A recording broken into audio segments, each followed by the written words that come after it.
हाँ जी, व्हाट्सअप। तो आज हम अपने रिवीजन में आगे बढ़ते हैं। हम रिवीजन कर रहे थे SQC 1 एंड SA 220 का। तो हमने अभी तक कहाँ तक रिवीजन कर लिया था? तो हमने सबसे पहले तो मतलब समझा था, उसके बाद SQC 1 और SA 220 का हमने डिफरेंसेस समझे थे कि दोनों में फर्क क्या होता है। उसके बाद हमने पढ़ा था कि एलिमेंट्स क्या क्या होते हैं। एलिमेंट्स कितने होते हैं? 6 एलिमेंट्स होते हैं। उसमें से हमने कितने अपने एलिमेंट्स कवर कर लिए थे कल की क्लास में? हमने कवर कर लिए थे leadership responsibility, ethical requirements and acceptance and continuance of client engagement and relationship. And हाँ, एथिकल रिक्वायरमेंट्स के अंदर ही एक पार्ट और आता है, दैट इज इंडिपेंडेंस। वो भी हमने कल कवर कर लिया था। तो हमने अपने 3 एलिमेंट्स कवर कर लिए एंड अब आगे आज हम अपने बचे हुए 3 एलिमेंट्स को भी कवर करेंगे। तो चलिए शुरू करते हैं।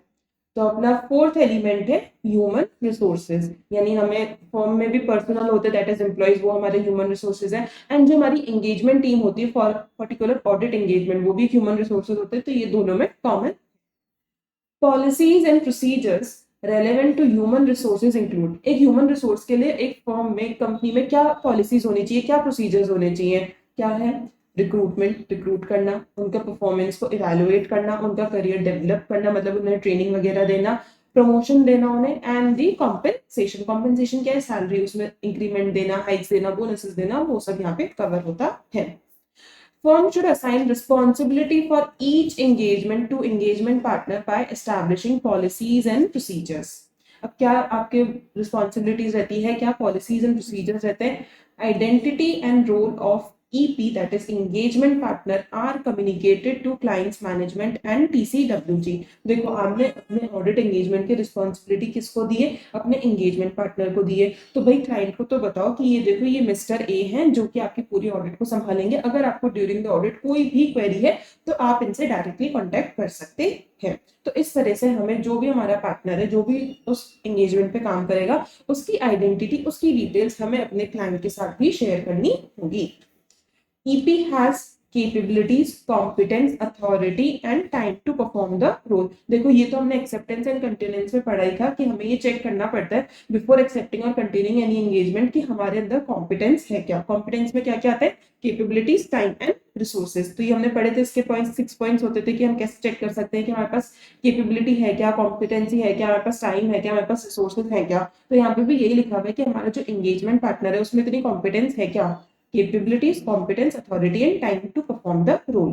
And responsibilities of EP are clearly defined and communicated to that partner. भाई ठीक है, तुमने जो रिस्पॉन्सिबिलिटीज है EP की वो असाइन कर दी कि भाई तुम्हारा ये काम रहेगा, तुम्हें क्लाइंट को भी हैंडल करना पड़ेगा, बाकी सारे इश्यूज को भी रिजॉल्व करना पड़ेगा। लेकिन भाई उस पार्टनर को तो बताओ कि भाई हम तुम्हें ये दे रहे हैं, ठीक है, तुमने उसकी सारी डिटेल्स क्लाइंट को दे दी कि तुम्हारा एंगेजमेंट ये हैंडल करेगा। लेकिन उस खुद पार्टनर को तो बताओ कि भाई तुम्हारे पास ये एंगेजमेंट आया और तुम्हें इसकी ऑडिट करनी है, इस पूरी ऑडिट को सुपरवाइज करना है एंड उसे प्रॉपरली कंक्लूड करना है। तो हमें कम्युनिकेट अपने उस पार्टनर को भी करना होता है कि भाई तुम्हारा ये एंगेजमेंट है। तो देखो, कम्युनिकेशन के अपने दो पार्ट्स हो गए। दो पार्ट्स क्या हो गए कि एक तो हमें क्लाइंट के साथ कम्युनिकेट करना पड़ता है एंड एक को खुद उस रिस्पेक्टिव पार्टनर के साथ कम्युनिकेट करना पड़ता है। सेकेंड होता है कि हमें ये चेक करना होता है कि उस पर्टिकुलर पार्टनर में कैपेबिलिटीज है क्या, कॉम्पिटेंसी है क्या, टाइम है क्या उसके पास उस एंगेजमेंट को परफॉर्म करने के लिए।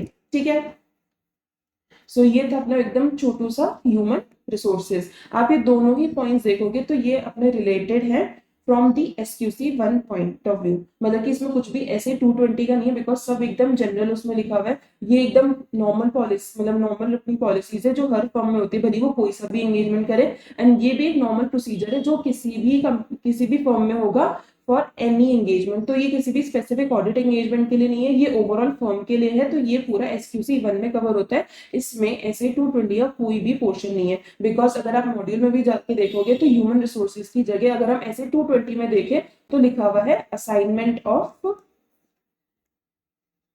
Engagement team. तो उसमें कुछ भी इतना स्पेसिफिक नहीं है कि आप लोग को लर्न करना रहे या फिर आपके एग्जाम ओरिएंटेड हो, तो वो मैंने इसमें कवर भी नहीं किया है। चलते हैं। अब नेक्स्ट हमारा एलिमेंट आता है एंगेजमेंट परफॉर्मेंस का, यानी अब हमने सब कुछ कर लिया, अब हम आ चुके हैं अपने एंगेजमेंट को परफॉर्म करने के लिए। मैं आपको अब पहले ही बता दूं कि इसमें अपन जितना भी कंटेंट करने वाले हैं ये सब हमारा SA 220 से रिलेटेड है, इसमें कुछ भी SQC 1 का नहीं है। ठीक है, अब देखते हैं क्या लिखा हुआ है। रिव्यू रिस्पॉन्सिबिलिटीज, ये क्या बोल रहे हैं आपको, मैं थोड़ा सा एक एग्जाम्पल बना के समझाती हूँ सबसे पहले। तो देखो, हमारा जब भी कोई एंगेजमेंट टीम होती है तो वो कैसे, मतलब उसकी हायरार्की क्या रहती है। सबसे ऊपर तो एंगेजमेंट पार्टनर होता है, उसके नीचे कुछ सीएस होते हैं जो एम्प्लॉयज होते हैं फर्म के, एंड देन नीचे आर्टिकल्स होते हैं। तो मेजरली जो भी ऑडिट का काम होता है वो या तो आर्टिकल्स करते हैं, एंड कुछ अगर मोर इम्पोर्टेंट वर्क होता है तो वो सीएस करते हैं। ठीक है, तो इन दोनों को काम जब कंप्लीट हो जाता है, पूरा डॉक्यूमेंट हो जाता है, उसके बाद वो काम जाता है ईपी के पास कि भाई अब आप बैठ करके इसे रिव्यू कर लो। ठीक है, तो रिव्यू किसने किया है, ईपी ने किया है। अब मेरा एक क्वेश्चन है आपसे, क्या EP outside the engagement team है? The answer is no. ये तो मेजर बंदा है एंगेजमेंट टीम का ही, यानी हमने ये जो रिव्यू कराया है ये किसी आउटसाइड पर्सन से नहीं कराया है, ये हमने खुद अपने major more experience team members या ईपी से ही कराया है, राइट। ठीक है, अब इसने भी रिव्यू कर लिया, तो अब तो आप लोगों के दिमाग में आएगा कि मैम इसने रिव्यू कर लिया, इसने सब कुछ देख लिया, तो इसके बाद तो डायरेक्ट हमें अब साइनिंग ही करनी है, राइट। देखो, जनरली हाँ यही होता है कि ईपी ने रिव्यू कर लिया, उसके बाद साइनिंग होती है, लेकिन इस साइनिंग के बीच में भी एक स्टेप आता है जो मैं आपको नेक्स्ट पॉइंट में बताऊंगी। बस अभी आप इतना सा ध्यान रख लो कि जनरल केस में तो ईपी के बाद डायरेक्ट साइनिंग होती है, लेकिन कुछ केसेस होते हैं जिसमें एक स्टेप और आता है। ठीक है, क्या लिखा हुआ है यहाँ पे, review responsibilities are determined on basis that more experienced engagement team member including EP review work perform by less experienced team members. अब रिव्यूअर को क्या क्या देखना होता है, यानी ईपी को किन किन चीजों का रिव्यू करना चाहिए, क्या क्या चीजें देखनी चाहिए in the audit file. Work has been performed in accordance with PRL requirements. Second, significant matters have been raised. मतलब जो भी मेजर चीज है उनको हमने रेस किया है, कोई भी कंसर्न है हमारा उस पर प्रॉपर हमारे कंसल्टेशन हुए, एंड जो भी हमारा कंक्लूजन आया है उसे हमने प्रॉपरली डॉक्यूमेंट किया है। अगर कोई नीड है तो हमने वो, मतलब नेचर टाइमिंग एंड एक्सटेंड, एनटीई मैं ये लिख देती हूँ यहाँ पे short form,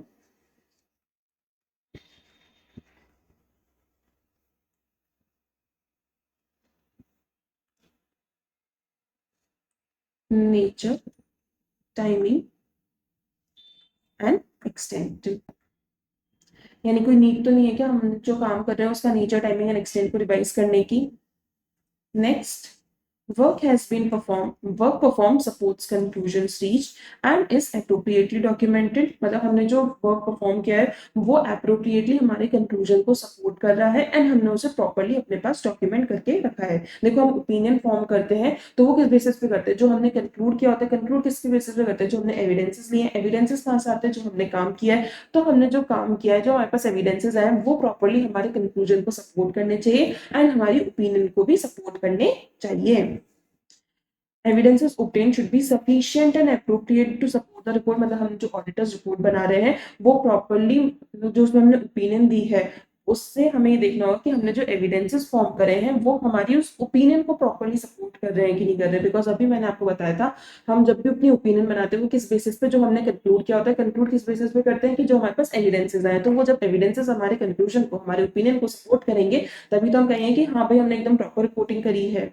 and objectives of engagement partner have been achieve. मतलब हम जिस एक, देखो हम कोई भी ऑडिट कर रहे हैं तो हमारा एक ऑब्जेक्टिव होता है कि इसमें हमने रीजनेबल अश्योरेंस अचीव करना है। तो क्या हमने उस रीजनेबल अश्योरेंस को अचीव करा है कि नहीं करा है, हमने अपने ऑब्जेक्टिव को फुलफिल करा है कि नहीं करा है, वो हमें चेक करना होगा। ठीक है, तो ये सारे पॉइंट्स है जो कि हमें कंसिडर करने होते हैं, मतलब जो एक रिव्यूअर, एक ईपी कंसिडर करता है इन देयर एंगेजमेंट। अब बात आती है कि मैम इसको लर्न कैसे करें। तो आपकी उसी प्रॉब्लम को सॉल्व करने के लिए मैं ये एक मैंने शॉर्ट फॉर्म बनाया है ताकि आपके सारे के सारे पॉइंट्स इजीली लर्न भी हो जाएंगे, एंड आपको लंबे टाइम के लिए भी रिटेन रहेंगे। क्या क्या पॉइंट्स है, कैसे कैसे आप याद रख सकते हो। देखो, शॉर्ट सी स्टोरी है जिससे आपको सारे पॉइंट्स याद हो जाएंगे। सबसे पहले तो क्या हमारा जो वर्क है वो एज पर दी पीआरएल रिक्वायरमेंट्स परफॉर्म हुआ है कि नहीं हुआ है, मतलब एकदम करेक्टली हमारा वर्क परफॉर्म हुआ है कि नहीं हुआ है। वर्क परफॉर्म हो गया, उसमें हम देखें क्या हमारे कोई सिग्निफिकेंट मैटर्स थे जो कि हमने रेज करे हैं। अगर हमने सिग्निफिकेंट मैटर्स रेज किए तो उसके लिए क्या हमारा एप्रोप्रिएट कंसल्टेशंस हुए हैं, डिस्कशंस हुए हैं हमारे। अगर हमारे एप्रोप्रिएट कंसल्टेशंस हुए हैं तो उसके बेसिस पे हमारा जो कंक्लूजन है, क्या वो, हाँ हमने कोई कंक्लूजन फॉर्म किया है, इफ यस तो हम उसे डॉक्यूमेंट कर देंगे। लेकिन अगर हम कोई भी कंक्लूजन फॉर्म नहीं कर पाए हैं तो क्या उस केस में हमें अपना नेचर टाइमिंग एंड एक्सटेंड, हमारे ऑडिट प्रोसीजर्स का रिवाइज करने की जरूरत है। तो देखो अब यहाँ देखोगे आप, तो इससे आपके 4 पॉइंट्स आराम से बनते हैं। कैसे? Work has been perform in accordance with PRL requirement, significant matters have been raised, appropriate consultations have been done and the conclusions have been documented, right? ये पूरा एक पॉइंट हो गया। एंड ये वाला पॉइंट मैंने जस्ट इसको जोड़ने के लिए क्या है कि there is a need to revise nature, timing and extent for the audit procedures. ठीक है, तो इस तरह से आपके 4 पॉइंट्स कवर होते हैं। अब आता है 5th पॉइंट। 5th पॉइंट आपका कैसे हो सकता है कि हमने ये जो वर्क परफॉर्म किया है, क्या ये सपोर्ट करता है हमारे कंक्लूजन को? तो इससे अपना एक और पॉइंट हो गया। तो हमारे 5 पॉइंट्स तो पूरे इस शॉर्ट समरी से ही हो गए, राइट? अब इसके बाद बचते हैं अपने 2 पॉइंट्स, और 2 पॉइंट्स बहुत ही सिंपल से हैं कि हमारे एविडेंसेस जो है वो सफिशिएंट एंड अप्रोप्रिएट है या नहीं है, एंड हमारे ईपी के ऑब्जेक्टिव्स अचीव हुए हैं कि नहीं हुए हैं। ठीक है, तो आपने फिर भी आराम से अपने शॉर्ट फॉर्म से 5 पॉइंट्स को कवर कर लिया, which are very easy, and आप आराम से इस शॉर्ट फॉर्म से, इस शॉर्ट सी स्टोरी से याद भी रख सकते हैं। ठीक है, देखो मैं कभी भी नहीं बोलती कि आप अलग अलग से वो निमोनिक्स बनाओ, कि आपने ना कोई वर्ड सामने जैसे क्रोकोडाइल हो गया, मैंगो हो गया, तो इससे आपने अपना कोई निमोनिक बना लिया। नहीं, वो बहुत ज्यादा डिफिकल्ट होगा। कहाँ तक ऐसे याद रखोगे कि okay for these points this is the crocodile, this is the mango, mnemonic, वो याद नहीं रहते। तो आई ऑलवेज ट्राई कि मैं ऐसा शॉर्ट फॉर्म दूं ताकि आपको वो लंबे टाइम के लिए रिटेन भी रहे, एंड आपको हमेशा याद रहे कि okay these are the points for which, these are the points जो इस पर्टिकुलर पैरा के लिए, इस पर्टिकुलर पॉइंट के लिए है, हमें इसी के लिए लिखने हैं। तो आपको देखो अब ये जो शॉर्ट स्टोरी है आपको हमेशा ध्यान रहेगा कि हाँ ये कहीं ना कहीं हमारे कुछ रिव्यू से या फिर हमारे एंगेजमेंट परफॉर्मेंस से रिलेटेड है। तो आपको बस निमोनिक याद करके आपको शायद पूरा जो क्वेश्चन है कि हमारा ये लाइन होगी तो हमें ये आंसर लिखना है, तो वो भी याद आ जाएगा। तो इसलिए हमेशा निमोनिक्स उसी टाइप के ट्राई करने चाहिए। अगर आप खुद भी बनाओ तो आप हमेशा इस टाइप के ही निमोनिक्स को ट्राई करना। ठीक है, आगे चलते हैं। सो अब हम रिवाइज करेंगे EQCR, engagement quality control review. मैं यहाँ लिख भी देती हूँ इसे, एंगेजमेंट क्वालिटी कंट्रोल रिव्यू। ठीक है, एंड आप ये जो EQCRR देख रहे हैं, ये स्मॉल में R जो लिखा हुआ है, ये है हमारा एंगेजमेंट क्वालिटी कंट्रोल रिव्यूअर। ठीक है, तो मैंने दोनों ही के शॉर्ट फॉर्म्स बना रखे हैं, EQCR यानी engagement quality control review, and EQCRR that is engagement quality control reviewer. ठीक है, तो देखो अब इसमें क्या लिखा हुआ है, जैसे मैंने अभी आपको एंगेजमेंट परफॉर्मेंस में बताया था कि जो भी सीए आर्टिकल्स जो भी काम करते हैं उसे रिव्यू कौन करता है? हमारा एंगेजमेंट पार्टनर। तो ये तो कौन हुआ? हमारे एंगेजमेंट टीम के अंदर का ही इंसान था, अंदर का ही टीम मेंबर का ही, मतलब टीम का ही पार्ट था जिसने ये रिव्यू करा। लेकिन एक ये भी रिक्वायरमेंट है specifically for the listed entities, मतलब उनके लिए तो मैंडेटरी है कि आप अपना खुद से रिव्यू करने के साथ साथ एक ऐसे इंसान से भी रिव्यू कराओगे जिसमें सेम कैपेबिलिटीज है as to become a engagement partner of this client, लेकिन वो बिल्कुल भी रिलेटेड नहीं है एंगेजमेंट टीम से। मतलब उसमें कैपेबिलिटीज तो है लेकिन उसने असल में काम नहीं किया है, एंड वो किसी भी तरह से एंगेजमेंट टीम से रिलेटेड नहीं है, यानी वो एकदम इंडिपेंडेंट है। उसकी ऑब्जेक्टिविटी को कोई मतलब बाइसनेस नहीं है, कोई कुछ भी नहीं है, बिल्कुल अनरिलेटेड इंसान है। और ऐसे अनरिलेटेड इंसान से हम अपनी पूरे उस एंगेजमेंट को रिव्यू करवाएंगे भाई, कि तू चेक कर ले कि सब कुछ सही है कि है। तो इसे हम कहते हैं एंगेजमेंट क्वालिटी कंट्रोल रिव्यू। तो मैंने आपको बोला था कि देखो ईपी ने रिव्यू कर लिया तो उसके बाद तो साइनिंग होनी चाहिए, लेकिन कुछ स्पेसिफिक केस में जैसे कि लिस्टेड एंटिटीज के केस में तो होता ही है, एंड बाकी एंटिटीज में अगर फर्म चाहे तो करवा सकती है, उसे लग रहा है कि यार ये थोड़ी सी मतलब हैवी क्लाइंट है और बहुत सारे ट्रांजेक्शन है तो वो उसमें भी करवा सकती है। तो यहाँ पे यही लिखा हुआ है कि देखो लिस्टेड एंटिटीज के लिए तो मैंडेटरी केस में आपको ईपी के रिव्यू के बाद EQCR भी होना चाहिए, यानी एंगेजमेंट क्वालिटी कंट्रोल रिव्यू भी होना चाहिए। जब वो रिव्यू कंप्लीट हो जाएगा वहां से ग्रीन चेक मिल जाएगा कि हाँ सब कुछ सही है, तब जाकर के हम अपनी साइनिंग करेंगे। ठीक है, तो अब देखते क्या लिखा हुआ है। Engagement quality control reviewer should be member of ICR. हाँ ये चीज होती है कि वो जो हमारा रिव्यूअर होता है वो भी सीए ही होना चाहिए। ऐसे नहीं कि हमने कोई डिफरेंट फैकल्टी मतलब डिफरेंट उसका स्ट्रीम का ही हम बंदा लिया है, नो, सीए ही होना चाहिए। ही कैन बी इंटरनल और क्वालिफाइड एक्सटर्नल पर्सन, मतलब देखो फॉर्म के अंदर का भी इंसान हो सकता है, फॉर्म के बाहर का भी इंसान होना हो सकता है, लेकिन वो उस टाइप पे एंगेजमेंट टीम का पार्ट नहीं होना चाहिए। ठीक है, extent of review depends on complexity of engagement, मतलब जितना कॉम्प्लेक्स होगा उतना ही ज्यादा हमें इन डेप्थ रिव्यू में जाना होगा। It does not reduce responsibilities of EP. हाँ देखो ये पॉइंट आपको बहुत ध्यान रखना चाहिए, एंड ये स्पेसिफिकली अगर मैं बोलूंगी तो कहीं ना कहीं अपने एमसीक्यू में भी घुमा के ये चीज पूछ लेते हैं। It does not reduce responsibilities of EP, कि भाई एंगेजमेंट क्वालिटी कंट्रोल रिव्यू होने के बाद ऐसा नहीं कह सकते हम कि एंगेजमेंट पार्टनर की रिस्पॉन्सिबिलिटीज कम हो गई। भाई उसे तो पूरा अपने एकदम प्रिसाइज के साथ अपनी पूरी ऑडिट को कंडक्ट करना ही होगा, मतलब जो भी उसका एंगेजमेंट है। EQCR इज मैंडेटरी फॉर, ये भी आपको एमसीक्यू मार्क करना चाहिए। EQCR is mandatory for listed entities audit.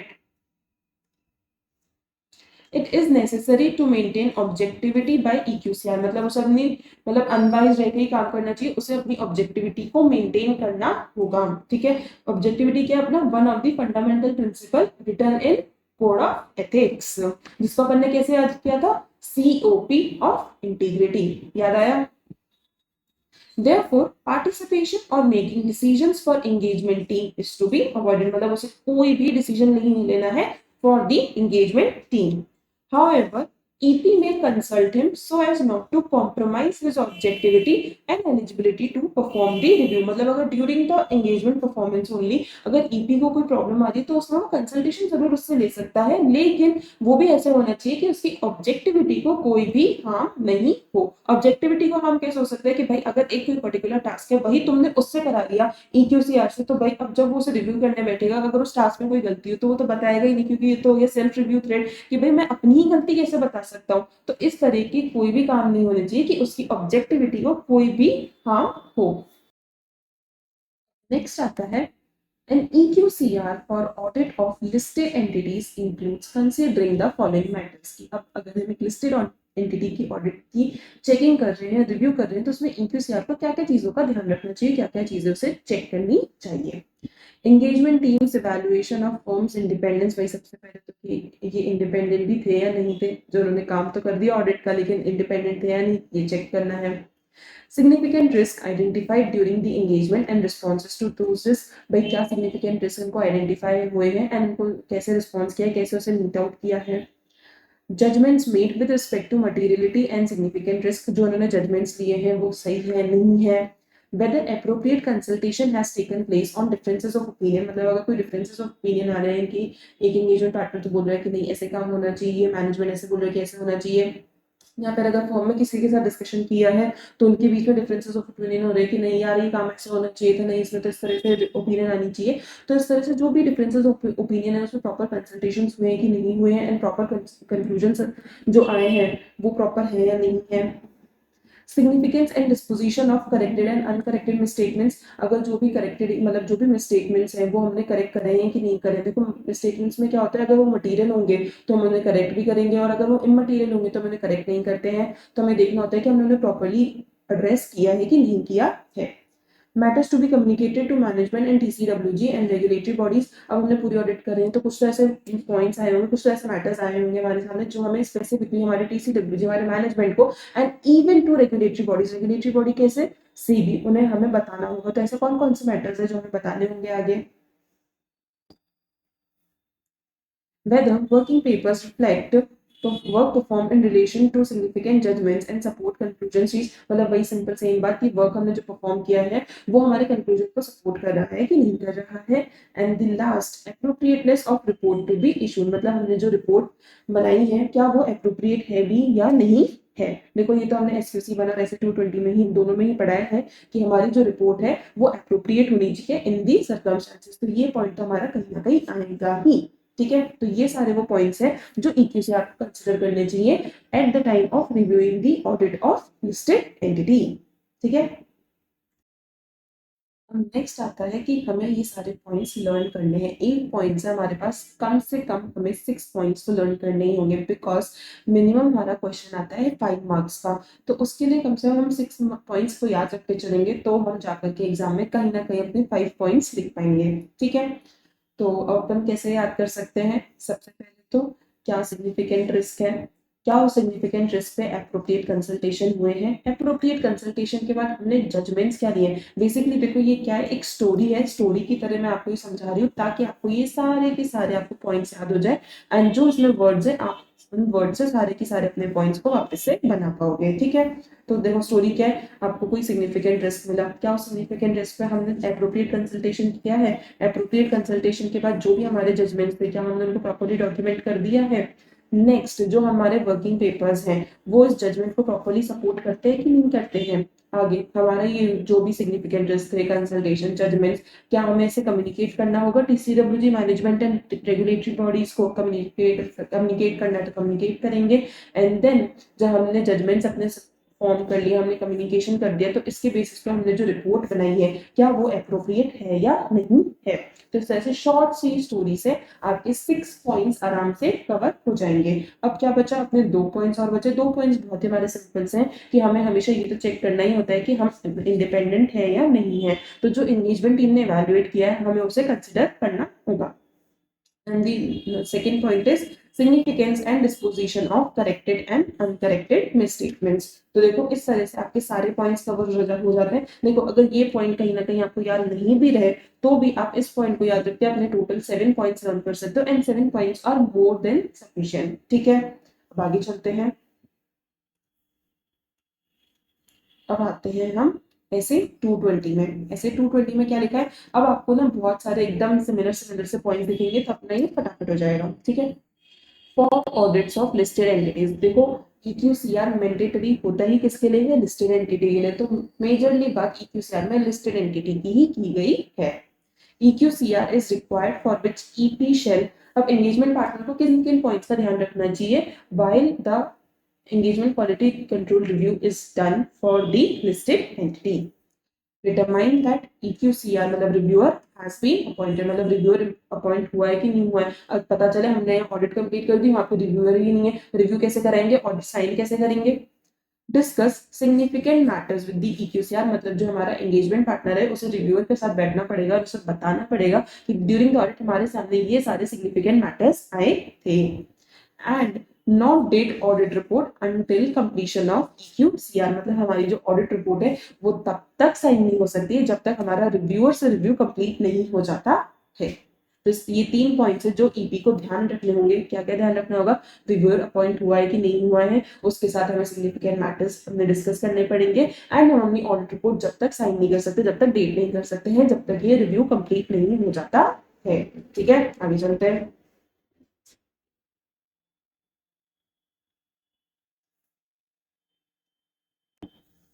EQCR shall perform an objective evaluation of significant judgments made by ET which involve।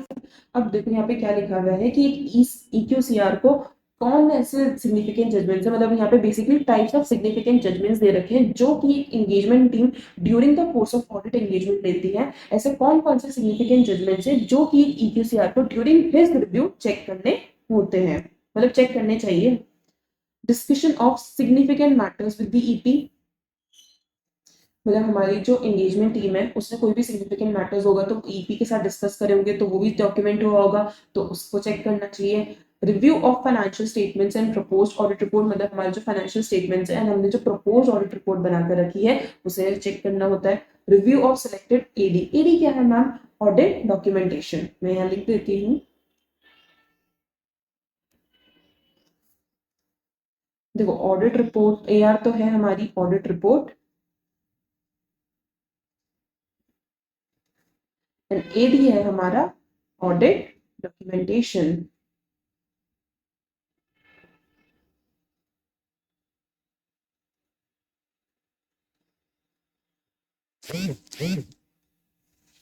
क्या लिखा हुआ है यहाँ पे, review of selected audit documentation, मतलब हमने जो पूरा डॉक्यूमेंट किया उसमें से कुछ ऑडिट डॉक्यूमेंटेशन हमें चेक करनी पड़ेंगे बिकॉज हमने जो कंक्लूजन फॉर्म किया, ओपिनियन फॉर्म किया है, क्या वो हमारे, क्या वो सपोर्ट हो रहे हैं हमारे इस वर्क से, जो हमने ये इतना एविडेंसेस कलेक्ट करे जो हमारे ये ऑडिट डॉक्यूमेंटेशन में दे रखा है, क्या वो हमारे ओपिनियन को सपोर्ट कर रहे हैं कि नहीं कर रहे, वो चेक तो करना पड़ेगा।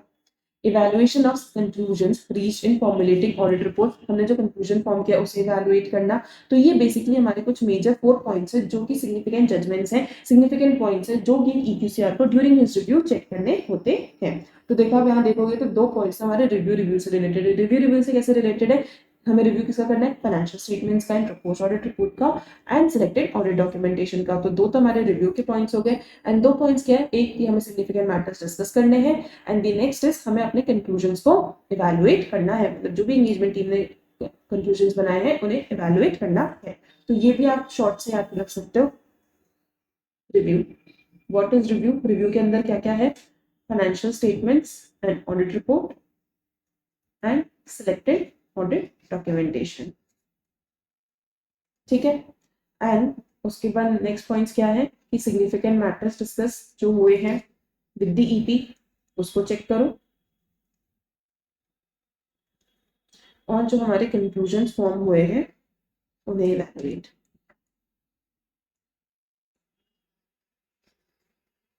तो इस तरह से करके ये 4 पॉइंट्स यहाँ पे आपके कवर हो जाएंगे। आगे चलते हैं, अब ये अपने सेम पॉइंट्स हैं।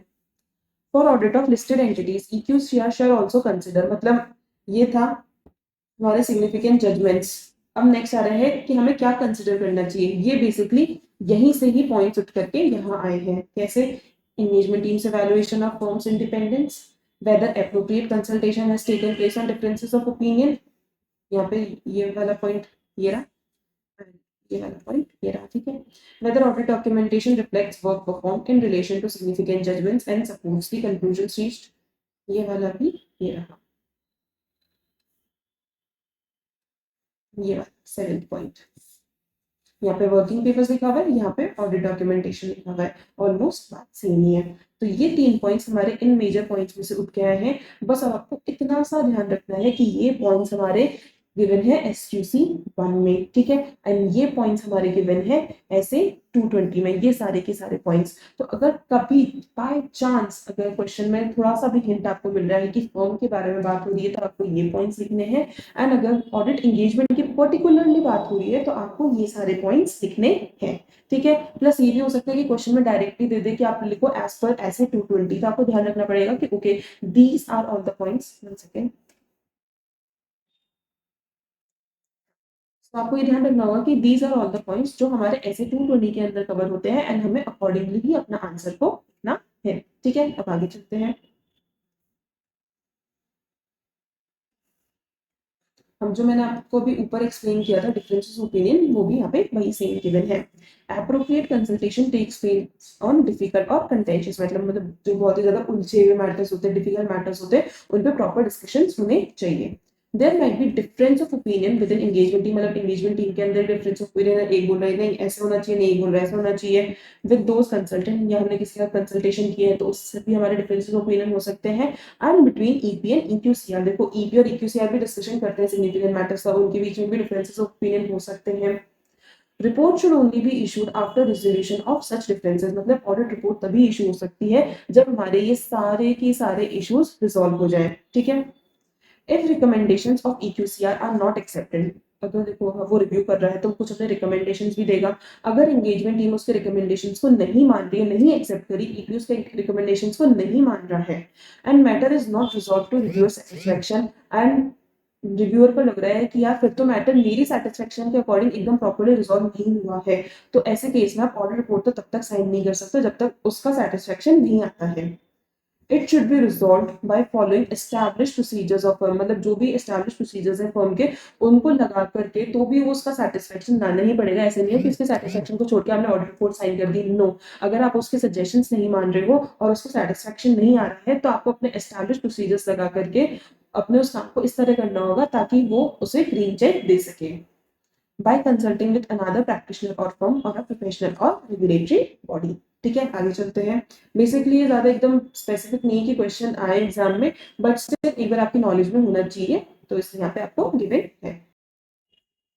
Policies and procedures relating to system of quality control are relevant, adequate, operating effectively and compliant within practice, मतलब हमने जो SQC 1 में अपना system of quality control establish किया था, जो भी हमने पॉलिसीज एंड प्रोसीजर्स बनाए थे वो रेलेवेंट है क्या, एडिक्वेट है क्या, ऑपरेटिंग इफेक्टिवली मतलब प्रॉपरली चल रहे हैं कि नहीं चल रहे हैं, and complied with in practice मतलब पीआरएल रिक्वायरमेंट से कंप्लाई कर रहे हैं नहीं कर रहे हैं, ये चेक करना होगा। ये चेक कैसे होगा, जब इसकी पीरियोडिकली मॉनिटरिंग होती रहेगी, राइट। तो यहाँ पे वही लिखा हुआ है कि हमें उसके भी पॉलिसीज एंड प्रोसीजर्स को एस्टैब्लिश करना होगा कि हमारे जो बाकी के क्वालिटी कंट्रोल सिस्टम है वो प्रॉपरली चल रहा है नहीं चल रहा है, ताकि वो चेक हो सके। Quality control system has to be monitored taking into account following factors: deciding whether quality control system has been appropriately designed and effectively implemented। मतलब हमारा जो क्वालिटी कंट्रोल सिस्टम है वो प्रॉपरली डिजाइन हुआ है कि नहीं हुआ है, प्रॉपरली इंप्लीमेंट हुआ है कि नहीं हुआ है। देखो मॉनिटरिंग इज लाइक मेंटेनेंस, तो हमेशा 3 पार्ट्स होते हैं। सबसे पहले डिजाइनिंग होती है, फिर वो इंप्लीमेंट होता है एंड देन उसे मेंटेन करना होता है। तो डायरेक्टली मेंटेनेंस तो कर नहीं सकते, तो सबसे पहले क्या चेक करना होता है कि भाई वो प्रॉपरली डिजाइन हुआ था कि नहीं हुआ था, प्रॉपरली इंप्लीमेंट हुआ था कि नहीं हुआ था। Examining whether new developments in PRL requirements have been reflected in quality control policies। मतलब हम यहाँ पे जो कह रहे हैं कि complied within practice होना चाहिए, यानी PRL requirement से comply करना चाहिए। तो हमें यही देखना होगा कि अगर PRL में कोई चेंज आ गया तो वो सारे डेवलपमेंट्स हमारे quality control policies and procedures के अंदर भी आए हैं कि नहीं आए हैं। Conducting monitoring by entrusting responsibility to a partner or other person with sufficient and appropriate experience and authority in the firm।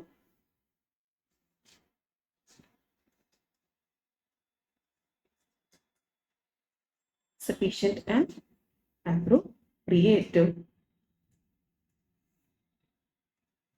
क्या लिखा हुआ है यहाँ पे, conducting monitoring by entrusting responsibility to a partner और other person with sufficient and appropriate experience and authority in the firm. मतलब कि देखो ये मॉनिटरिंग कौन करेगा, जो कि हाई लेवल का बंदा होगा जिसके पास सफिशिएंट एंड एप्रोप्रिएट रिस्पॉन्स मतलब अथॉरिटी होगी, ताकि अगर कोई गलती तो वो उसको देख सके, चेक कर सके, बोल सके कि नहीं गलत हो रहा है। तो हमें उस इंसान की रिस्पॉन्सिबिलिटी ऑफ द मॉनिटरिंग देनी चाहिए। Dealing with complaints and allegations against the firm or employees of non-compliance with PRL requirements। अब देखो इतना सारा काम हो रहा है, कोई एंगेजमेंट चल रहा है, अगर उसमें हमने PRL रिक्वायरमेंट्स का ध्यान नहीं रखा तो उसमें फिर कंप्लेंट्स एंड एलिगेशन भी आ सकते हैं रेगुलेटरी की तरफ से, क्लाइंट की तरफ से। तो उन सबको भी डील करना होता है। तो वो हमारा किस में आता है, मॉनिटरिंग में। बिकॉज हमारा जो क्वालिटी कंट्रोल सिस्टम है उसमें कहीं गलती होगी तभी तो इस तरह के एलिगेशन आए, इस तरह की प्रॉब्लम्स हुई है, PRL रिक्वायरमेंट से कंप्लाई नहीं हुआ, तो वो सब हमारा मॉनिटरिंग के अंदर ही कवर होता है। Taking appropriate remedial actions against personnel who did not conform to quality control policies। मतलब ये यहाँ पे जो complaints and allegations आए थे तो इस पे फिर इन्वेस्टिगेशन हुई होगी। अब इन्वेस्टिगेशन के बाद कंक्लूजन आया कि हमारे पर्सनल ने गलती करी थी, तो उस पर हमें प्रॉपर एक्शंस लेने होंगे, उसे पनिश करना होगा। Taking action when deficiencies in design or operation of firm's quality control policies and procedures or non-compliance with system of quality control are identified। देखो अब देखो गलतियां दो तरीके से हो सकती है कि किसी ने जानबूझ के करी हो और या फिर सिस्टम में ही खराबी हो। अगर किसी ने जानबूझ के करी होगी तो हम उसको पनिश करेंगे, और अगर सिस्टम में ही खराबी होगी तो हम देखेंगे कि हमें उस डेफिशिएंसी को कैसे सही करना है। तो ये प्रॉपरली अपने किसमें कवर होते हैं, मॉनिटरिंग के अंदर कवर होते हैं। तो अब फिर नेक्स्ट आता है कि हमें ये सारे के सारे पॉइंट्स, भी ज्यादा 6 पॉइंट्स जो कि हमें याद करने। अब कैसे याद करेंगे, सेम वही स्टोरीज लाइन में। देखो क्वालिटी कंट्रोल सिस्टम से रिलेटेड अपने 2 पॉइंट्स हैं। 2 पॉइंट्स क्या क्या है कि वो प्रॉपरली डिजाइन होने चाहिए, इंप्लीमेंट होने चाहिए, एंड जो भी न्यू डेवलपमेंट्स है वो भी उसके अंदर होने चाहिए। अब बाकी के अपने 4 पॉइंट्स होते हैं स्टोरी के बेस पे कि हमारी मॉनिटरिंग की रिस्पॉन्सिबिलिटी हम किसको देते हैं, पार्टनर को देते हैं। और उस पार्टनर को क्या क्या करना होता है, डील करना होता है कंप्लेंट्स एंड एलिगेशन के साथ। अगर इन्वेस्टिगेशन में पता चलता है कि पर्सनल ने गलती करी थी तो हम उसके अगेंस्ट में रेमेडियल एक्शंस लेते हैं, या फिर अगर हमें पता चलता है कि हमारे डिजाइन में कोई डेफिशिएंसी थी तो उस केस में हमें एक्शन लेके उस डेफिशिएंसी को दूर करना होता है। तो इस तरह से आपके 4 पॉइंट्स यहाँ कवर हो गए एंड आपके 2 पॉइंट्स यहाँ पे कवर हो गए। All 6 points are completed. ठीक है, अब आगे चलते हैं। नेक्स्ट हमारा पॉइंट आता है documentation. The auditor shall document issues identified with respect to compliance with ethical requirements and how they were resolved। हमारे अगर ethical requirements से related अगर कोई प्रॉब्लम आई है, उन issues को हमने कैसे रिजॉल्व किया वो सब डॉक्यूमेंट करना पड़ेगा। Conclusions on compliance with independence requirements and any discussion with firm that supports these conclusions। conclusions reached regarding acceptance and continuance of audit engagement, nature and scope, and conclusions resulting from consultations undertaken during the audit engagement. मतलब आप यहाँ पे सब देखो, हमने जितना भी ऊपर सब पढ़ा है उसी के नीचे पॉइंट्स लिखे हुए हैं कि हमने एक्सेप्टेंस एंड कंटिन्यूएंस किया तो किस कंक्लूजन के बेस पे किया, वो भी लिखो। कंप्लायंस विद इंडिपेंडेंस हुआ है कि नहीं हुआ है, कंप्लायंस विद एथिकल रिक्वायरमेंट्स हुआ है कि नहीं है, उसे भी डॉक्यूमेंट करो। तो सब जो हमने ऊपर पॉइंट्स पढ़े हैं उसी के रिलेटेड यहाँ पे नीचे अपने पास डॉक्यूमेंटेशन गिवन है।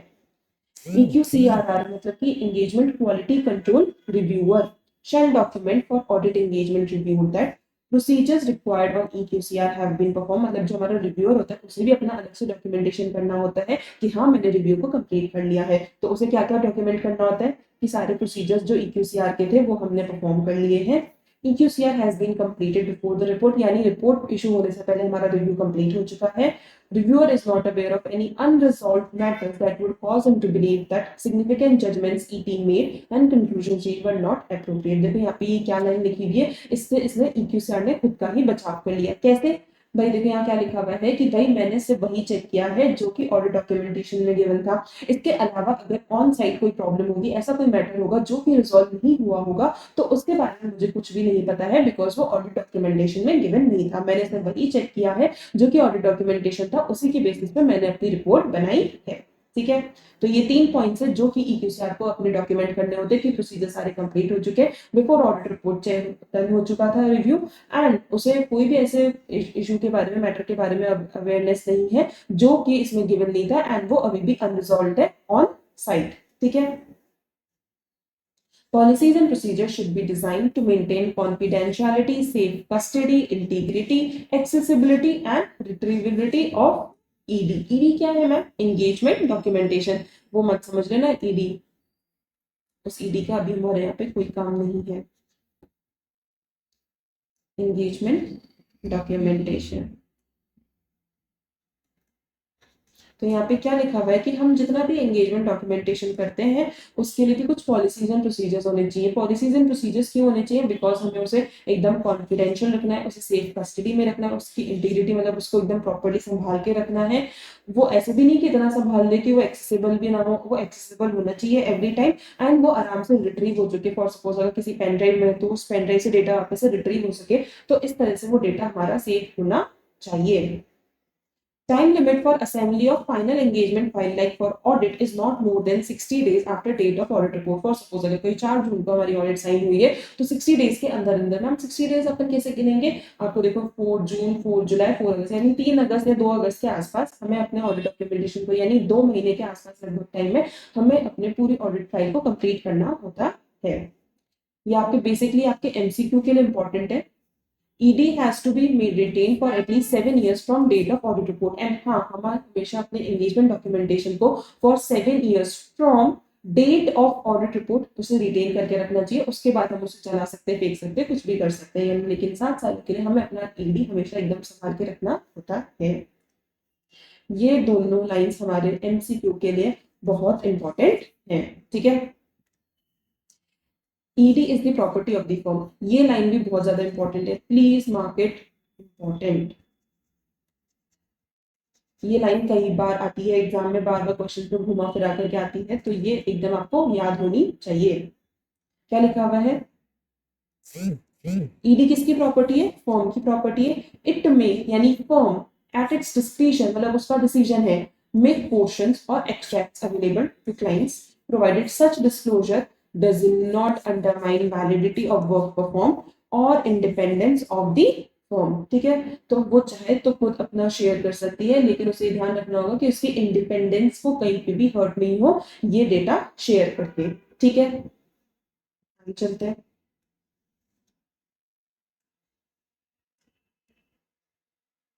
अब आता है पॉइंट कंप्लेंट्स एंड एलिगेशंस का, कि अगर हम इतना पूरा पॉलिसीज एंड प्रोसीजर्स हमने बनाए हैं हर चीज के, तो हो सकता है ना कि कोई उससे फॉलो अप नहीं करे या फिर उसमें कुछ डेफिशिएंसी रह जाए ड्यूरिंग द एंगेजमेंट, कोई ऐसी बात आ जाए सामने की अगर फर्म इसे प्रॉपरली करती तो ये पहले रिजॉल्व हो सकता था। तो ऐसे कई सारे हमारे ऊपर कंप्लेंट्स एंड एलिगेशंस आ सकते हैं, तो उनके साथ भी हमें डील करना होगा, तो उसके भी पॉलिसीज एंड प्रोसीजर्स होने चाहिए। तो वही सब यहाँ पे लिखा हुआ है। बेसिकली ये हमारे SQC1 का पार्ट है। Firm should establish policies and procedures to provide it with RA reasonable assurance that it deals appropriately with complaints and allegations that work performed fails to comply with PRL requirements and allegation of non-compliance with firm system of quality control. मतलब ये क्या बोल रहे हैं कि आपने बाहर भी कंप्लायंस नहीं किया यानी PRL रिक्वायरमेंट से कंप्लाई नहीं किया एंड अंदर भी कंप्लाई नहीं किया यानी quality control policies and procedures से कंप्लाई नहीं किया. Complaints and allegations may originate from within or outside the firm. They may be made by firm personnel, clients or third parties. क्या लिखा हुआ है यहाँ पे कि जो कंप्लेंट्स एंड एलिगेशंस है वो विद इन या आउटसाइड द फर्म आ सकती है. आउटसाइड क्या है हमारे पीआरएम रिक्वायरमेंट्स और विद इन क्या है हमारे quality control policies and procedures. किस किस से आ सकती है आपके पास? फर्म के पर्सनल से आ सकती है, क्लाइंट से आ सकती है, थर्ड पार्टी से आ सकती है, इवन रेगुलेटर्स यानी सेबी से भी आ सकती है.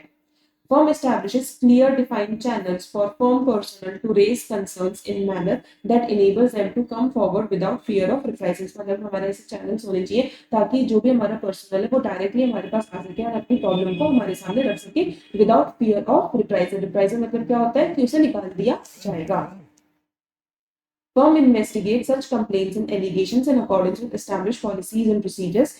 Investigation is supervised by a partner with sufficient authority and experience within the firm but not involved in the engagement. मतलब अगर किसी engagement से related कोई complaint या allegation आया है तो उसे investigate कौन करेगा? कोई ऐसा partner जिसके पास authority तो है लेकिन वो किसी भी तरह से engagement team से related नहीं होना चाहिए. Complaints, allegations and responses to them are documented. Where results of investigations indicate deficiencies यानी control quality control system में deficiencies है और operation of firm's quality control policies and procedures और non-compliance with firm system of quality control by individuals यानी personal ने गलती करी है, firm takes appropriate action. मतलब deficiency होगी तो deficiency सही करेंगे, अगर personal ने गलती करी होगी तो उसके according अपन action लेंगे. तो अब नेक्स्ट आता है कि हमें ये सारे पॉइंट्स को लर्न करना होगा. लर्न कैसे करेंगे? वही सेम एक शॉर्ट सी स्टोरी बना करके. कैसे? कंप्लेंट्स है. कंप्लेंट्स कितने टाइप की हो सकती है? बाहर से मतलब अंदर से या बाहर से. अंदर से कैसे? Quality control policies and procedures and या फिर आउट से यानी पीआरएल रिक्वायरमेंट्स. दोनों ही कंप्लेंट्स को हम क्या करेंगे? इन्वेस्टिगेट करेंगे. फिर जो भी उसका रिजल्ट आएगा, अगर रिजल्ट में पता चला डेफिशिएंसीज है या फिर अगर पर्सनल की गलती है तो हम दोनों ही केस में एप्रोप्रिएट एक्शन लेंगे. एंड सब इन्वेस्टिगेशन के बाद रिजल्ट के बाद हम प्रॉपर्ली हर चीज को डॉक्यूमेंट कर देंगे. तो इस तरह से आप आउट ऑफ 6 पॉइंट्स 5 पॉइंट्स से आराम से कवर कर सकते हैं. बचा आपका एक पॉइंट जो कि है firm establishes clearly defined channels for firm personnel to raise concerns without fear of reprisals. ठीक है, तो एक पॉइंट आपका यहाँ से कवर हो जाएगा. बेसिकली आपका मेजर पॉइंट सारे इस शॉर्ट स्टोरी से कवर हो जाएंगे. ठीक है, आगे चलते हैं. अब ये अपना एकदम स्पेशल अलग सा ही पॉइंट है या फिर आप टॉपिक कह सकते हो, सब टॉपिक से. ये किसी भी SQC1 या SA220 से रिलेटेड नहीं है, बट हाँ ये कहीं ना कहीं हमारे एंगेजमेंट के क्वालिटी कंट्रोल से रिलेटेड है, इसलिए इस चैप्टर में ये गिवन है. तो चलिए देखते हैं ये क्या क्या गिवन है. Mechanisms for review of quality control. कितने टाइप के मैकेनिज्म्स है? 3 टाइप के मैकेनिज्म्स है. Peer review, quality review and नफरा. तो सबसे पहले पीयर रिव्यू देख लेते हैं. पीयर रिव्यू क्या होता है? पीयर रिव्यू में बेसिकली जो भी एक फर्म है जो किसी लिस्टेड एंटिटी की, देखो ये मैंडेटरी क्यों होता है? बिकॉज अगर आप किसी लिस्टेड एंटिटी की ऑडिट कर रहे हो तो उस केस में पीयर रिव्यू कराना मैंडेटरी होता है. क्या होता है इसमें? एक जो आपकी पीयर फर्म होती है यानी आपकी जैसी दूसरी फर्म होती है वो आपके यहाँ पे आती है एंड आपके जितने भी एंगेजमेंट्स होते हैं आई थिंक पिछले 3 सालों के, उन सबको वो चेक करती है, उसके ऑडिट डॉक्यूमेंटेशन को चेक करती है कि आपने प्रॉपर्ली ऑडिट करी है कि नहीं करी है, as per standards on auditing audit को करा है कि नहीं करा है. तो बेसिकली पीयर रिव्यू में यही होता है कि एक फर्म की ऑडिट दूसरी फर्म आकर के करती है. Peer review board is constituted by council of ICAI. ये आपके MCQ के लिए इंपॉर्टेंट है, please mark it.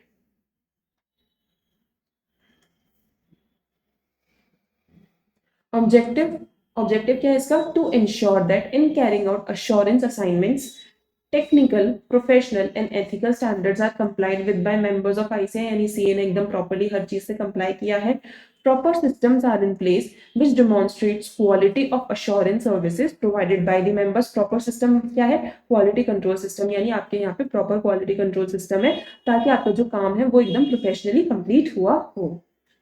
To enhance quality of professional work resulting in more reliable and useful audit reports, मतलब आपकी जो प्रोफेशनल वर्क है उसकी क्वालिटी एनहेंस हुई हो एंड आपका जो ऑडिट रिपोर्ट है वो एकदम प्रॉपर बना हो। तो बेसिकली इसका ऑब्जेक्टिव क्या है कि आपका सब काम एकदम प्रॉपरली हो, आपके यहाँ पे एक प्रॉपर सिस्टम हो, ताकि आपकी जो ऑडिट रिपोर्ट बन रही है वो भी एकदम प्रॉपर बनी हो। आप इसे शॉर्ट में कैसे याद कर सकते हो? आप इसे ऐसा कर सकते हो कि हमारे यहाँ पे हमें सारे स्टैंडर्ड से कंप्लाई करना है, टेक्निकल, प्रोफेशनल, एथिकल, सब स्टैंडर्ड से कंप्लाई करना है एंड हमारे यहाँ पे प्रॉपर सिस्टम होना चाहिए। ये दोनों हमारे पास होंगे तो हमारा प्रोफेशनल वर्क की क्वालिटी एनहांस होगी एंड हमारे जो ऑडिट रिपोर्ट बने होंगे वो बहुत ज़्यादा रिलायबल बनेंगे। ठीक है, तो इस तरह से आप इसे करके इन दोनों पॉइंट्स को रिलेट करके अपना थर्ड पॉइंट बना सकते हो। It means an examination and review of systems and procedures to determine whether the same have been put in place by a practice unit for ensuring quality of assurance services, मतलब हर system को, quality control system को check किया जाता है ताकि हम ये देख सके कि इनका जो सिस्टम है प्रॉपरली वर्क कर रहा है कि नहीं कर रहा है एंड इनके जो भी ऑडिट रिपोर्ट्स है वो विद क्वालिटी इशू हुए हैं कि नहीं हुए हैं। प्रैक्टिस यूनिट क्या है? जिसकी ऑडिट हो रही है, जिसका पीयर रिव्यू हो रहा है। Once a practice unit is subjected to peer review, its records are subject to examination and review by peer reviewer. On completion of this exercise, a peer review certificate is issued. जब ये peer review certificate मिल जाता है ना, उसी के बाद आप किसी listed entity की audit को कर सकते हो। In case of unqualified report, मतलब इसमें भी अनक्वालिफाइड क्वालिफाइड रिपोर्ट होती है, तो आपको ये सर्टिफिकेट कब मिलता है? जब आपने अनक्वालिफाइड, मतलब आपके पास जब रिपोर्ट अनक्वालिफाइड आई हो। In case of qualified report, अगर आपकी qualified report है, it is informed to practice unit that same cannot be issued. आपको यानी ये सर्टिफिकेट हम नहीं दे सकते बिकॉज क्वालिफाइड रिपोर्ट है, आपने विद क्वालिटी कंट्रोल सिस्टम आपका प्रॉपर नहीं है, आपने रिपोर्ट्स एकदम रिलायबल इशू नहीं करी है। As well as inform about due date for conducting a follow on review, मतलब अब थोड़ा सा इससे हायर वर्जन का हम रिव्यू करेंगे और उनकी ड्यू डेट हम इसे बता देंगे कि हम तुम्हारे पास दोबारा आएंगे आपके पूरे रिकॉर्ड्स को चेक करने के लिए। तो ये होता है हमारा बेसिकली पीयर रिव्यू। ठीक है, आगे चलते हैं। अब नेक्स्ट आता है हमारा quality review. Quality review board has been set up by CG. वो किसने किया था?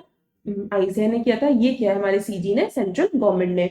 मेंबर्स कौन कौन होते हैं इसके? किसने नॉमिनेट किया होता है? सीजी ने किया होता है एंड काउंसिल ऑफ आईसीआई ने किया होता है। इसका काम क्या होता है? To make recommendations to council regarding quality of services provided by the members, to review quality of services provided by the members, to guide members to improve quality of services। मतलब देखो बेसिकली इसमें क्या हो रहा है कि वहाँ पहले दोनों में बाइफिकेशन करने की कोशिश करो, पीयर रिव्यू बोर्ड और क्वालिटी रिव्यू बोर्ड में। पीयर रिव्यू में क्या होता है कि आपका एक पीयर सीए आएगा आपके पास और आपकी चीजों को चेक करेगा और आपको पीयर रिव्यू सर्टिफिकेट दे देगा। लेकिन क्वालिटी रिव्यू में क्या होता है कि भाई देखो इसके तो मेंबर्स जो होते हैं वो सारे नॉमिनेट कौन करते हैं? सीजी या फिर काउंसिल ऑफ आईसीआई। एंड इसमें बेसिकली एक अलग ही पैनल होता है जहां से आपका क्वालिटी रिव्यूअर आता है और आपकी चीजों को चेक करता है एंड डायरेक्टली रिपोर्ट किसको करता है? वो जाके काउंसिल को करता है कि यार इसमें ये गड़बड़ी, इनको ऐसे काम करना चाहिए, इसमें अपन थोड़ा सा बेनिफिट, मतलब इसको और थोड़ा सा अपन अपग्रेड इस तरह से कर सकते हैं। यानी यहाँ पे कोई सर्टिफिकेट हम जाके फर्म को नहीं देते हैं, यहाँ पे इसके रिकमेंडेशन हम जाकर के काउंसिल को देते हैं कि हाँ इसको और हम बेटर कैसे बना सकते हैं।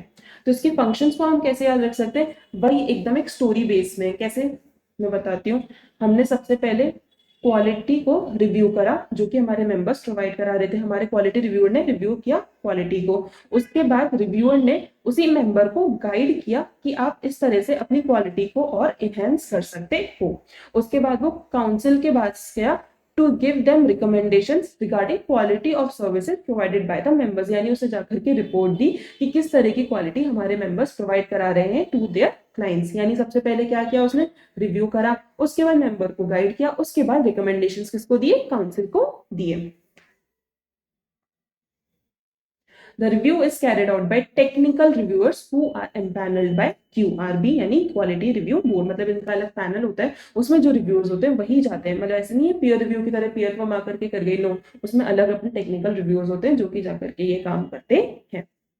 अब आता है अपना नफरा। देखो नफरा कहीं ना कहीं ऐसा क्वालिटी रिव्यू बोर्ड होता है, लेकिन क्वालिटी रिव्यू बोर्ड वही काम करता है जो कि नफरा नहीं करता है। मतलब बहुत सारी कंपनीज है, अब नफरा कम चेक नहीं करता तो वो सारी बड़ी कंपनीज को पकड़ता है, इंश्योरेंस पकड़ लिया, बैंकिंग पकड़ लिया, लिस्टेड एंटिटीज को पकड़ लिया एंड इसके अलावा जो छोटी छोटी कंपनीज होती है उसे पकड़ता है हमारा क्वालिटी रिव्यू बोर्ड। यानी दोनों का काम सेम है, क्वालिटी को इंश्योर करते हैं, लेकिन नफरा करता है बड़ी कंपनीज के लिए एंड क्वालिटी रिव्यू बोर्ड करता है छोटी कंपनीज के लिए। ठीक है, NAFRA has been constituted under section 132 subsection 1 of the Companies Act 2013। देखो यार, ये जहां पे भी लिखा हुआ है ना कि किसने सेटअप किया है, किसके अंदर बना है, वो इंपॉर्टेंट है आपके MCQs के लिए। ठीक है,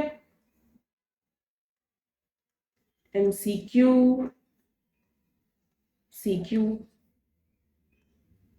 इसकी ड्यूटीज क्या है? Monitor and enforce compliance with accounting standards and standards on auditing. मतलब सारे हमने जो FRF है, स्टैंडर्ड्स ऑन ऑडिटिंग है, उनसे कंप्लाई किया नहीं किया, उसे देखना, उसे एनफोर्स कराना इसकी रिस्पॉन्सिबिलिटी है। Oversee quality of service by member, मतलब क्वालिटी को चेक करना। Who are audit of certain class of company, certain class of companies में क्या है? Insurance, banking, listed companies.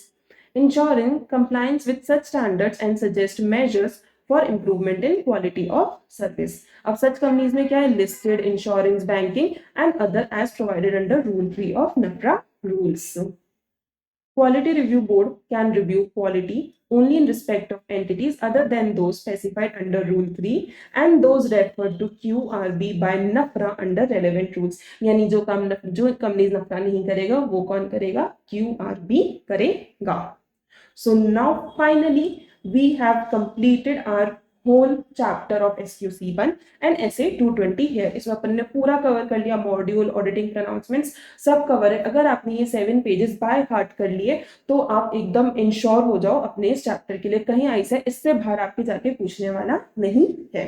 ठीक है, तो अब आपको क्या करना है? इस वीडियो को चला करके बैठना है, इस नोट्स को आप प्रिंट कर लो, या फिर आपको अगर लगता है कि आप फोन से देख करके काम चला सकते हो तो फोन में देख करके, लेकिन अच्छे से अपने ऑडिट की प्रिपरेशन इस चैप्टर के लिए शुरू कर दो। ऐसी अच्छे आपके रिवीजन वीडियोस में लाती रहूंगी ताकि आपका रिवीजन बहुत बहुत बहुत अच्छा चलता रहे। एंड हाँ गाइस, बस एक ही बात कहूंगी कि जो जो मैं कराती जा रही हूँ उसे आप साथ साथ ही लर्न करते जाओ। अभी मैंने आपको इतना पढ़ाया, उसे आप अगर 30 मिनट्स 45 मिनट्स दोगे तो आप आराम से अपना पूरा का पूरा रिवाइज कर लोगे। बिकॉज मेजरली सारे जितने भी पॉइंट्स उसके शॉर्ट फॉर्म्स मैंने आपको बता दिया, आपको शॉर्ट फॉर्म्स के साथ उसका जो पूरा लाइन है उसे एक बार लर्न करना है and then you are good to go. ठीक है, तो इतना सा कर लोगे तो आपका पूरा चैप्टर अभी पक्का हो जाएगा। एंड देन जब आप दोबारा बैठोगे तो आप with in half an hour अपने पूरे चैप्टर को आराम से आप रिवाइज कर पाओगे। ठीक है, सो आई होप कि आप मेरी बात को मानोगे और अपने इस चैप्टर को अभी की अभी पूरा रिवाइज कर लोगे। मैं अभी के लिए तो आप लोगों से विदाई लेती हूँ। जल्दी मैं नए रिवीजन वीडियो के साथ आपसे मिलूंगी। टिल देन आई होप कि आप अपनी पढ़ाई को बहुत अच्छे से करते रहेंगे एंड अपने मन में बस एक ही बात को रखेंगे, that this attempt will be my last attempt. ठीक है, मैं जल्दी मिलूंगी। This is CN Gupta signing off.